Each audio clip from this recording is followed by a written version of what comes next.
Roh Kudus tetap menyala-nyala di hati setiap kehidupan kita orang yang percaya dan mengasihi Tuhan. Katakan amin. Amin. Ya, Bapak Ibu Saudaraku yang dikasihi Tuhan, puji Tuhan, beberapa waktu yang lalu, berarti hari Sabtu ya.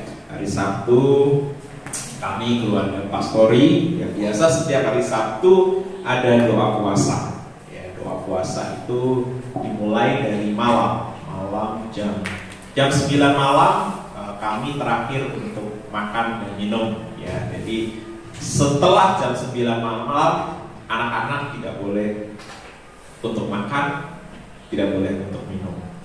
Bangun pagi pun mereka tidak makan, tidak minum.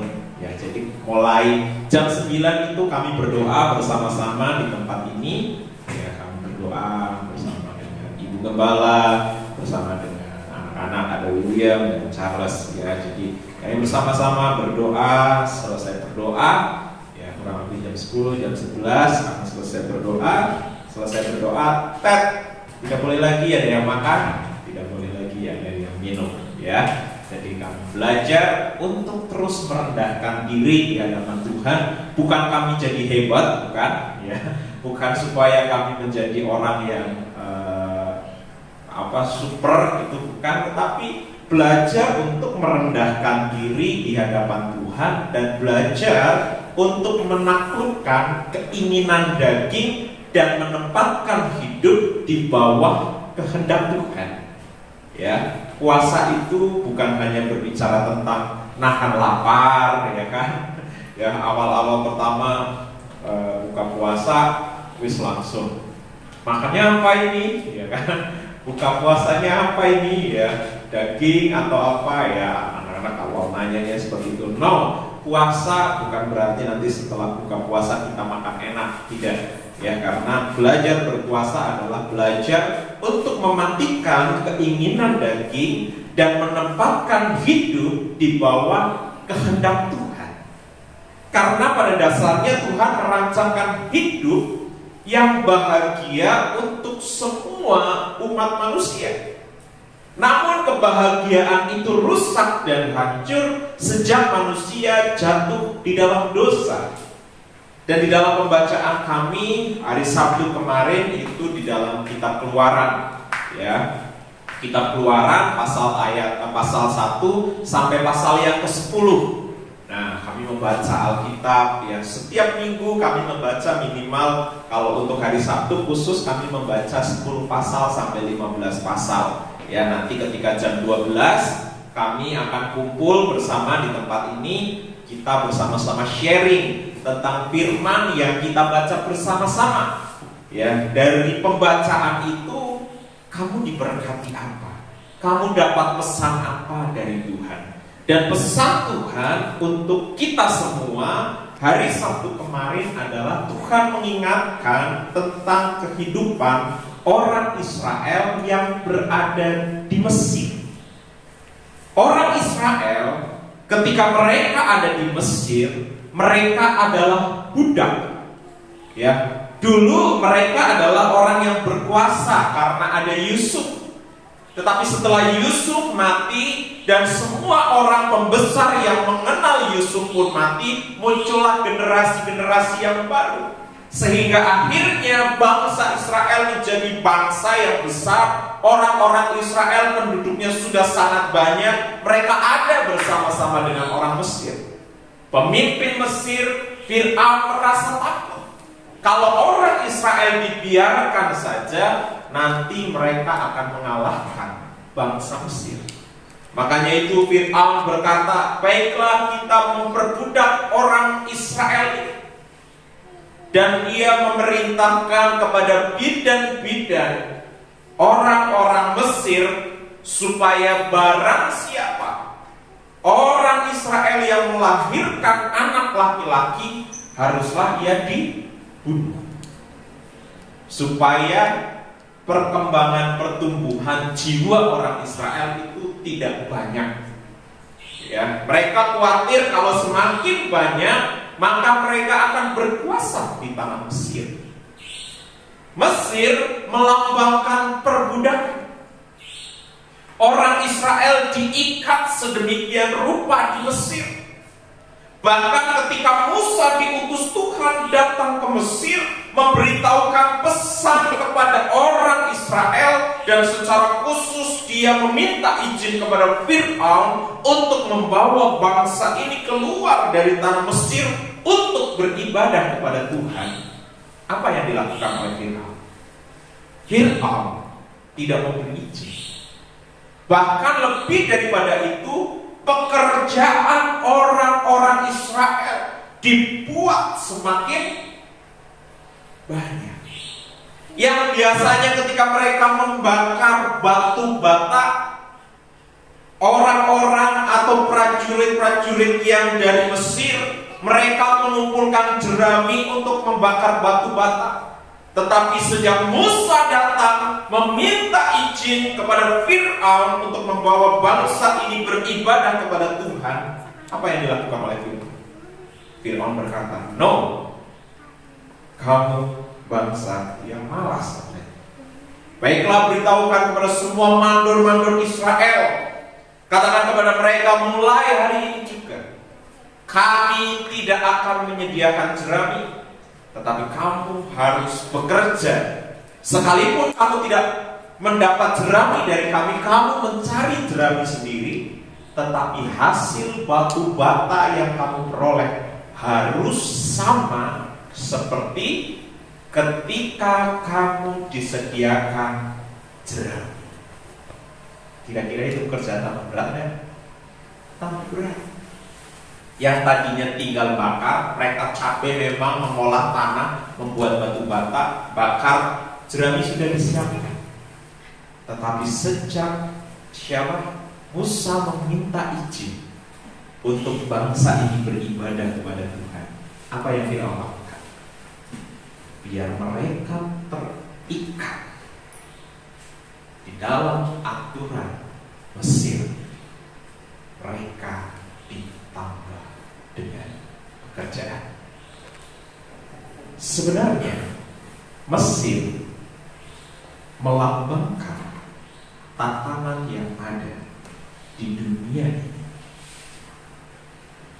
Pekerjaan yang ada di zaman kita sekarang pun kadang ada orang yang diperbudak oleh yang namanya pekerjaan. Supaya apa? Supaya manusia tidak bisa beribadah kepada Tuhan. Tujuannya cuma satu, supaya mereka tetap menjadi budak dunia dan budak daripada si iblis. Hal itu berlaku untuk orang yang di luar Tuhan. Tetapi orang yang di dalam Tuhan pun kadang ada banyak mereka yang tidak menyadari bahwa semua yang ada itu mengikat mereka untuk menarik mereka supaya mereka tidak beribadah kepada Tuhan. Tujuannya apa? Tujuannya adalah supaya manusia, sekalipun dia sudah menerima Tuhan sebagai juru selamat atas hidupnya, mereka masih tetap berperilaku budak. Ya, iblis itu cerdik, iblis itu pintar di dalam mengikat manusia. Iblis tidak pernah rela kalau manusia dilepas dari ikatan tatanan dunia. Apalagi manusia dekat dengan Tuhan. Kenapa? Karena iblis tahu ketika manusia dekat dengan Tuhan, mereka akan mengerti rencana Tuhan dan mereka akan menikmati apa yang menjadi rencana Tuhan dalam hidup mereka. Karena tujuannya iblis adalah supaya manusia itu tetap memikul beban. Enak nggak pikul beban? Dari yang satu ya, buat ya, pikul beban itu berat. Beban kehidupan tidak terlihat tapi berat. Pikul dosa juga sama. Tidak kelihatan, tapi berat. Tidak terasa, tetapi nyata ada dalam hidup kita. Jadi kita sebagai orang percaya harus semakin berfokus kepada Tuhan di dalam pengiringan kita kepada Dia. Katakan amin. Karena Tuhan punya rencana hidup yang indah kepada kita. Dia memberikan satu undangan kebahagiaan kepada setiap kita. Buka Alkitab kita di dalam Matius pasal yang ke-11 ayat 25 sampai ayat yang ke-29. Inilah undangan Tuhan Yesus untuk setiap kita, orang-orang yang percaya dan bersungguh hati, mau meninggalkan Mesir kehidupan kita yang lama dan berfokus kepada panggilan Tuhan yang mulia. Matius pasal 25 Matius pasal 11 ayat 25 sampai 29. Saya semangat sekali Bapak Ibu Saudara ya. Wah, luar biasa. Rohnya menyala-nyala di dalam Tuhan. Ya, kita bangkit berdiri. Ya, Matius 11 ayat 25 sampai ayat ke-30 ternyata ya. Baiklah, kita baca silih berganti. Saya baca ayat 25, Bapak Ibu Saudara baca ayat 26 dan seterusnya sampai 30. Ajakan juru selamat. Pada waktu itu berkatalah Yesus, aku bersyukur kepadamu Bapa Tuhan langit dan bumi, karena semuanya itu engkau sembunyikan bagi orang bijak dan orang pandai, tetapi engkau menyatakan kepada orang kecil. Ya Bapa, itulah yang berkenan kepadamu. Semua telah diserahkan kepadaku oleh Bapakku, dan tidak seorang pun mengenal anak selain Bapa, dan tidak seorang pun mengenal Bapa selain anak, dan orang yang kepadanya anak itu berkenan menyatakannya. Marilah kepadaku semuanya yang bersuci dan berayukan berat, apa-apa yang berkenan kepadamu. Pikul akuk yang kupasan dan belajarlah padaku, karena aku lemah lembut dan rendah hati, dan jiwamu akan mendapat ketenangan. Sebab kuk yang kupasan itu benar dan berkenan. Amin. Silakan duduk kembali. Ayat 28 berkata, marilah kepadaku semua yang letih lesu. Tuhan tahu dalam menjalani hidup ini kadang kita letih, kadang kita lesu dengan setiap persoalan yang tidak kunjung selesai. Bahkan kadang ada orang yang akhirnya pesimis, bahkan tidak peduli bahwa kita ini lagi pikul beban terserah. Ya, hidup dia untuk sekarat ya untuk kape. Pas aku mau kertone kape, beli teman. Orang terus kesel ya. Hingga akhirnya hidupnya apa? Sembarangan ya, tidak teratur. Tapi Yesus tahu akan keadaan setiap manusia. Ketika Tuhan Yesus ada di atas bukit, Dia melihat semua manusia. Israel mempunyai gembala, para imam, ahli Taurat, pengajar-pengajar. Mereka adalah orang-orang yang bijaksana. Mereka adalah orang-orang yang terhormat. Makanya di ayat yang ke-25 dibuka kalimat oleh Tuhan Yesus. Aku bersyukur kepadamu Bapa Tuhan langit dan bumi, karena semuanya itu engkau sembunyikan bagi orang bijak dan orang pandai. Kurang pandai apa? Ahli Taurat, orang Farisi dan para imam. Kalau kita belajar firman Tuhan di Matius pasal 26, 27, ketika Yesus mau disalibkan, siapa sebenarnya yang ingin menyalibkan Tuhan Yesus? Yang sangat memiliki dorongan yang sangat besar untuk menyalibkan Tuhan Yesus adalah orang-orang yang pandai dan bijaksana, yaitu para imam, ahli Taurat, orang Farisi. Mereka adalah orang-orang yang mempelajari Taurat luar biasa. Mereka mengerti firman Tuhan luar biasa. Tetapi firman itu tidak diizinkan berkuasa di hati, di pikiran, dan hidup mereka. Makanya kenapa Tuhan Yesus sering menegur mereka pembesar-pembesar ini dengan ungkapan, hai engkau orang munafik. Orang munafik bukan orang yang tidak mengenal Tuhan. Orang munafik adalah orang yang tahu firman Tuhan, mengerti firman Tuhan, tetapi firman itu tidak menguasai hati dan hidupnya. Firman itu tidak berpengaruh apa-apa dalam hidupnya, dan firman itu tidak merubah hidupnya. Itulah orang munafik. Makanya Tuhan Yesus sering menegur mereka. Sesuatu yang sangat penting di sini dikatakan oleh Tuhan Yesus bahwa semuanya itu disembunyikan bagi orang bijak. Apa yang disembunyikan? Orang-orang ahli Taurat, imam, para Farisi, mereka belajar firman. Mereka menantikan hal yang sama. Siapa? Mesias.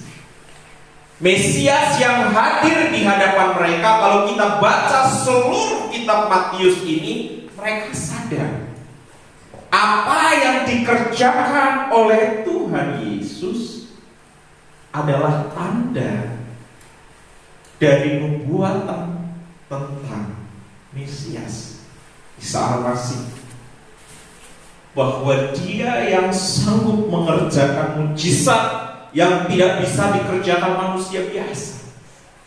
Tanda-tanda akan kelahirannya, tanda-tanda akan kehadirannya, karya-karya yang dibuatnya, semuanya sudah tertulis di dalam kitab para nabi dan kitab Taurat. Dan ahli Taurat Farisi ini mempelajari firman. Tetapi ketika Mesias itu hadir, mereka lihat, mereka cocokkan dari karya yang dia buat tidak bisa dikerjakan oleh manusia dan hanya bisa dikerjakan Allah. Itu ada dalam diri Yesus. Checklist. Ya. Dari cara lahirnya, tempat lahirnya itu ada di dalam diri Yesus. Checklist.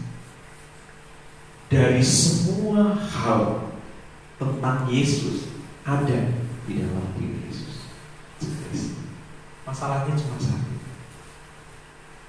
Mereka lihat cara lahirnya. Mereka kenal siapa Yusuf. Mereka kenal siapa Maria. Mereka tahu Yusuf, mereka tahu Maria. Yusuf hanya tukang kayu, Maria hanya wanita biasa. Dia mereka lihat. Makanya kalau kita lihat perdebatannya di sana, hanya masalah lahirnya.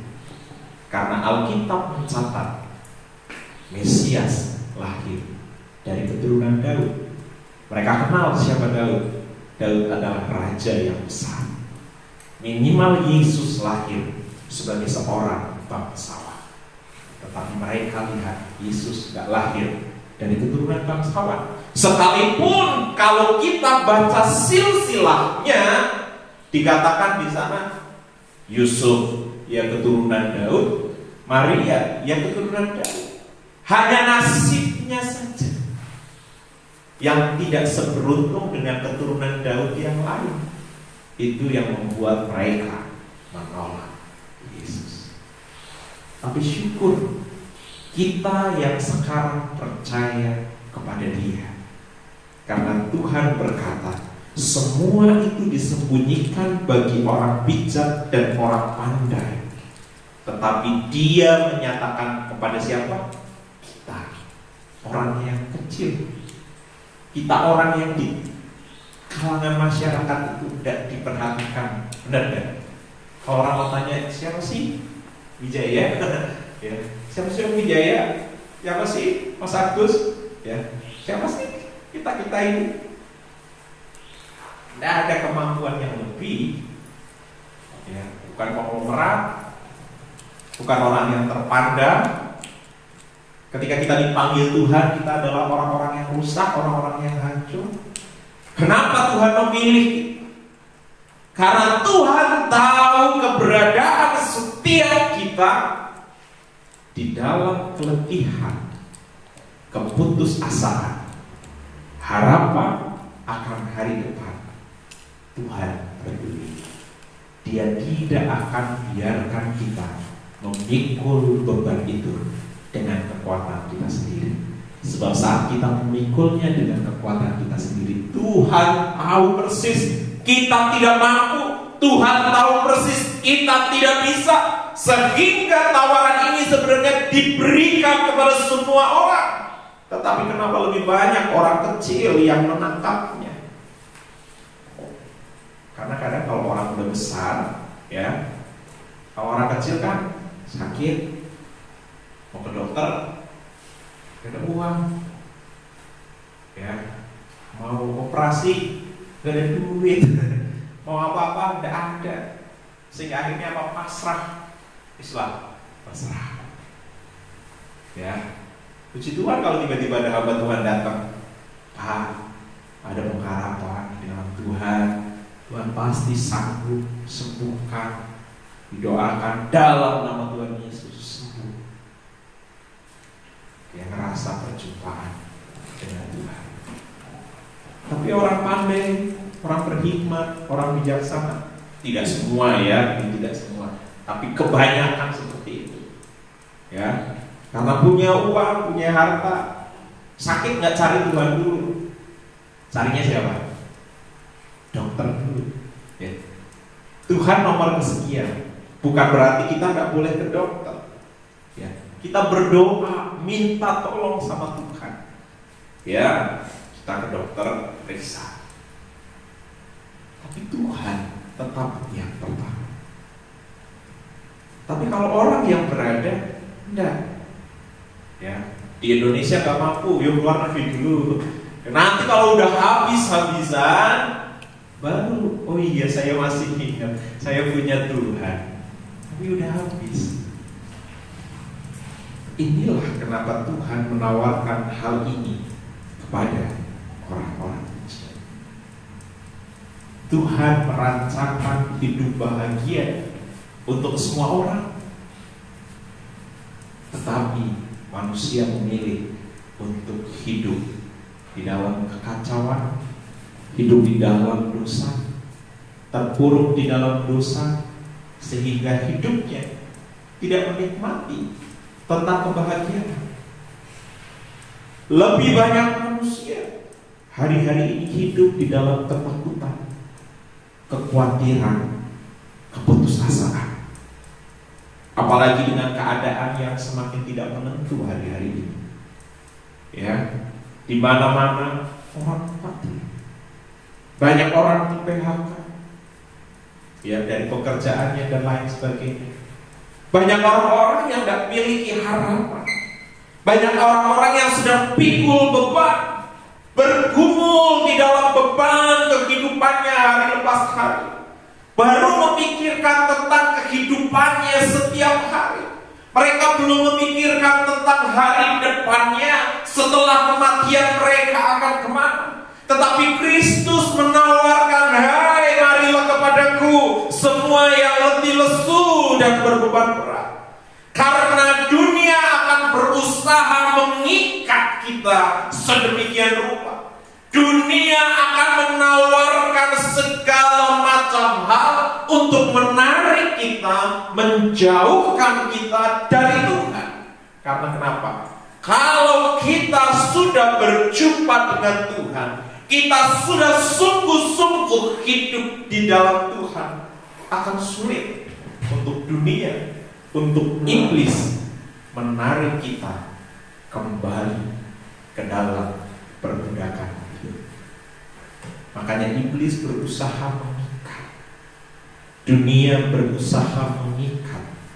Tetapi firman Tuhan berkata, saat kita ada di dalam Kristus, kita adalah orang-orang yang merdeka. Katakan amin. Amin. Ya. Bapak saudara, kau adalah orang yang merdeka. Engkau punya pilihan untuk hidup berbahagia atau tidak. Engkau punya pilihan untuk kau hidup bebas atau tidak. Engkau punya pilihan. Dulu kita nggak punya pilihan. Sebelum kita percaya kepada Kristus, pilihannya hanya satu: ikut cara mainnya iblis dan dunia ini. Sehingga hidup kita hanya dipimpin oleh nafsu, keinginan-keinginan dunia. Tetapi sekarang beda. Kita hidup di dalam rencana Tuhan.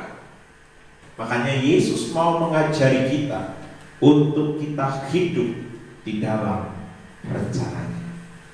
Bukan berarti tanpa persoalan, Bapak Ibu Saudara yang dikasihi Tuhan. Saat kita hidup dengan Tuhan, bukan berarti persoalan itu lepas. Tidak. Yesus berkata bahwa marilah kepadaku semua yang letih lesu dan berbeban berat, aku akan memberi kelegaan kepadamu. Bebannya masih sama, karena Tuhan gak mau angkat beban dari hidup kita. Kenapa? Kita gak akan pernah jadi orang yang terlatih. Charles di rumah belajar, ya, belajar yang paling mudah dan paling cepat adalah kasih tahu Charles nomor 1 jawabannya 10, cepat kan ya. Nomor 2 jawabannya 35, nomor 3 jawabannya 54. Cepat sekali. Apakah dengan mengajari seperti itu Charles akan menjadi orang yang lebih baik? Tidak. Nilainya 100, tapi itu bukan nilai dari kualitasnya Charles. Ya, makanya Tante Syun ngajarin, sekalipun waktunya harus lama, diajarinya bukan ngisinya, tapi cara-caranya. Bebannya masih sama, tetapi dibantu caranya ngerjain ini seperti ini. Harus nyusahin, ya, ngerjain. Ini salah ini, betulin lagi. Gak langsung dikasih tahu, oh jawabannya segini. Dia harus berusaha untuk menemukan. Ketika sudah selesai, Kak, dilihat lagi betul enggak, cek. Oh, ini yang masih ada yang belum tepat, dikerjakan lagi. Jadi ketika kita pikul beban dalam hidup ini, tapi kita jalannya bersama dengan Tuhan Yesus bersama dengan kita. Dia memberi kekuatan yang baru kepada kita. Makanya ketika kita berdoa kepada Tuhan, ya Bapak Ibu Saudara yang baru belajar untuk mengikut Tuhan, belajar pagi-pagi setel musik, ya kalau belum bisa main musik, setel musik rohani saja. Duduk sebentar, ikut nyanyi, arahkan hati kepada Tuhan. Pagi-pagi ku naikkan syukurku, hati tenang buat hari yang kau beri. Ada satu kekuatan yang turun dalam hidup kita untuk menjalani hari itu. Tak habis-habisnya kasih dan rahmat-Mu, selalu baru dan tak pernah. Kita lagi ada perhubungan. Terlambat pertolongan-Mu. Oh iya, disegarkan jiwanya, roh, pikiran, hidup kita. Hanya 5 menit duduk. Setelah itu kita membaca firman Tuhan. Kita lagi putus harapan akan hari depan. Tiba-tiba kita sampai di bacaan kita di dalam Yeremia pasal 29 ayat 11. Tuhan meneguhkan hari ini. Sebab aku mengetahui rancangan-rancangan apa yang ada padaku mengenai kamu, yaitu rancangan hari depan yang penuh dengan harapan. Atau mungkin dari Yesaya 40 ayat yang ke-11, ya, jangan takut sebab aku menyertai engkau, jangan bimbang sebab aku ini Allahmu. Aku memegang engkau dengan tangan kananku yang membawa pada kemenangan. Tak lagi bergumul, tapi dengan firman. Tadi sudah disegarkan dengan ucapan syukur kita kepada Tuhan. Firman Tuhan itu menguatkan dan meneguhkan. Kita lihat masalahnya masih sama, tetapi hari itu kita diberi pikiran yang baru, cara pandang yang baru, bahwa kita merasa ada kekuatan yang baru di dalam Tuhan. Dan hari itu kita menjalani hari dengan penuh semangat, dengan gairah, dan tanpa terasa masalah terlewati. Dan lebih daripada itu, mujizat Tuhan terjadi dalam hidup kita. Bukan mujizat yang kita kejar, tetapi hari bersama dengan Tuhan, itu yang kita kejar. Pengalaman dengan Tuhan, itu yang kita kejar dalam hidup ini. Kalau kita kejar berkat Tuhan, kita kejar mujizat Tuhan, kecewa kita. Tapi kalau kita kejar Tuhan dalam hidup kita, kita setiap hari memang pikul kuk. Karena Tuhan berkata apa? Pikullah kuk yang kupasang. Kuk itu maksudnya pikullah perintah-perintahku. Mau gak kita dipasangin perintahnya Tuhan? Pikullah kebenaran-kebenaran yang ada di dalam firman. Mau gak hari ini kita pikul jalan hidup kita di atas kebenaran firman Tuhan? Ya, yang tadinya suka gosip-gosip, hari ini karena kita diingetin Tuhan, tidak boleh gosip-gosip ya. Udah ya. Hari ini kita mau gosip, oh ingat, aku tidak boleh gosip-gosip.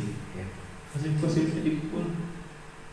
Kita yang suka melakukan dosa-dosa, pelanggaran-pelanggaran, kesalahan-kesalahan, sekalipun mungkin itu kesalahan kecil, tetapi karena kita diingatkan firman Tuhan pagi ini, kita merenungkan firman Tuhan, kita pikul kuk itu tanpa terasa, selangkah, 2 langkah, 3 langkah, sehari, 2 hari, 3 hari.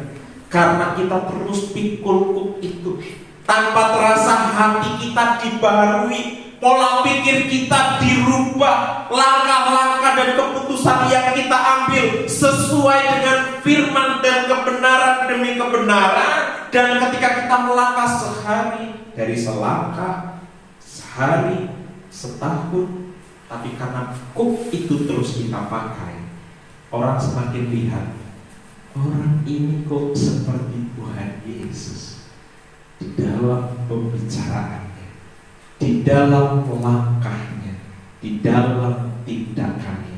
Ketika dia menghadapi masalah, dia tidak langsung cepat panas, dia tidak cepat emosi, dia tidak cepat gusar, dia tidak cepat khawatir dan lain sebagainya. Karena dia tahu ada Kristus di dalam hati dan hidupnya. Dia selalu memberi kelegaan di dalam kehidupannya, sehingga setiap hari ketika dia jalani masalahnya masih sama, tetapi dia masih tetap bisa tersenyum. Orang yang lihat, Kiewo malah tahu deh masalah apa ya? Ini orang gak pernah punya masalah. Setiap hari senyum-senyum, tapi bukan berarti senyum-senyum sendiri, bukan ya. Tapi terpancar ekspresi wajah yang tanpa beban, sekalipun bebannya banyak. Ya, karena kenapa? Saat kita berjalan dengan Tuhan, beban itu ada, tetapi beban akan tidak terasa saat kita melangkahnya bersama dengan Tuhan. Makanya kenapa pagi itu juga penting sekali, naikkan syukur kepada Tuhan. Gak usah lama-lama, 3 menit, 5 menit kalau kuat. Kalau lebih lagi, lebih baik lagi ya, 10 menit ya. Naikkan pujian sejenak kepada Tuhan, bersyukur, terima undangannya. Mari datang kepadaku yang letih lesu, berbeban berat. Karena setiap hari ini kita pikul beban, benar kan? Beban keluarga, mikir anak-anak hari ini makan apa, ya kan? Aduh, beban pikiran anak-anak nanti sekolah gimana, ya. Itu baru urusan anak, belum urusan yang lain, ya. Kantong tengah, ini nih, ya. apa ini kampung tengah ya, kampung tengah ya kan, belum memikirkan masa depan ya, memikirkan hal-hal yang kita belum tahu ke depan mau seperti apa. Tetapi ketika kita menjalaninya bersama dengan Tuhan, tenang hati, selalu ada kelegaan. Kelegaan bukan berarti tanpa masalah. Kelegaan ada masalah, tetapi ada Tuhan di hati kita, di hidup kita. Itulah undangan Tuhan untuk kita sekarang. Mari kepadaku semua yang letih lesu, berbeban berat. Ya, saya minta Nael maju ke depan untuk memainkan musik. Aku akan memberikan kelegaan kepadamu. Pikulah hook yang terpasang dan belajarlah padaku, karena aku lemah lembut dan rendah hati, dan jiwaku akan mendapat ketenangan. Sebab hook yang kupasang itu enak, sebab perintah-perintah Tuhan itu menyukakan hati. Sebab ajaran-ajaran Tuhan itu membentuk kita untuk kita hidup pada rancangan semula. Sebab kebenaran-kebenaran firman itu yang akan menyinari langkah-langkah kita hari ini. Saya kasih ilustrasi untuk menentukan renungan kita hari ini. Firman Tuhan mengatakan bahwa dunia ini gelap gulita. Saat kita di luar Tuhan, kita adalah orang yang buta, kita tuli, kita tidak bisa melihat apa-apa.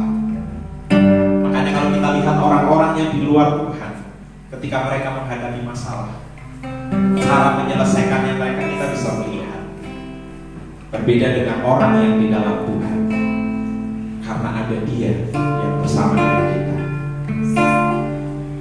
Tuhan mengajarkan kepada kita supaya kita menjalani hari ini, hidup kita dengan Tuhan.